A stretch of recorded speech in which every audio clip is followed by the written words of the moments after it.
আবার একটা হড়পাবান, আবার জলের তোড়ে ব্যাপক প্রাণনাশের আশঙ্কা থেকে বিরাট ক্ষয়ক্ষতি। চলতি বছর যেভাবে বর্ষা গোটা দেশে মানুষের ওপর দখলদারি দেখাচ্ছে, তাতে নতুন সংযোজন উত্তরাখণ্ডের চামোলি জেলার নীতি উপত্যকার হড়পাবান। যে দৃশ্য দেখে মনে পড়ে যায় ধৌলিগঙ্গা বা ভাগীরথীর ধারালির হড়পাবানের ভয়াবহ স্মৃতি। 2021 সালে এই চামোলি জেলাতেই তপবন জলবিদ্যুৎ প্রকল্প তৈরির সময় ঘটেছিল সেই বিধ্বংসী হড়পাবান। হিমবাহ ফেটে ধৌলিগঙ্গা নদীতে বান আসে, ধুয়ে চলে যায় জলবিদ্যুৎ প্রকল্পের টানেল তৈরির সরঞ্জাম থেকে শ্রমিকরা। প্রায় 200 শ্রমিক এমনভাবে ভেসে যান যাদের আর খোঁজ পাওয়া যায়নি। 2025 সালে আবারও সেই উত্তরাখণ্ড, আবারও হিমবাহ ফেটে ভাগীরথী নদীতে হড়পাবান।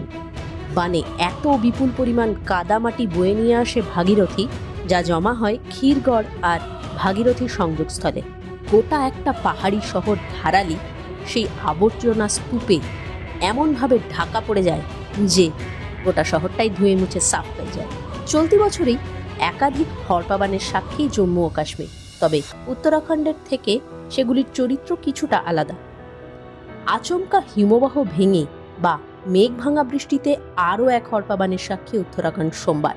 চামোলি জেলার নীতি ভ্যালিতে মেঘ ভাঙা বৃষ্টিতে এবার কোনো নদী নয়, সামান্য তামাক নামের একটা জলের ধারা এত শক্তিশালী হয়ে গেল যে আস্ত একটা লোহার ব্রিজকে ধুয়ে নিয়ে গেল।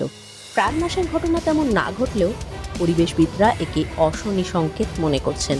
তামাক যেন মনে করিয়ে দিল জল বা প্রকৃতির সঙ্গে ছেলে খেলার সাহস যেন কেউ না দেখায়।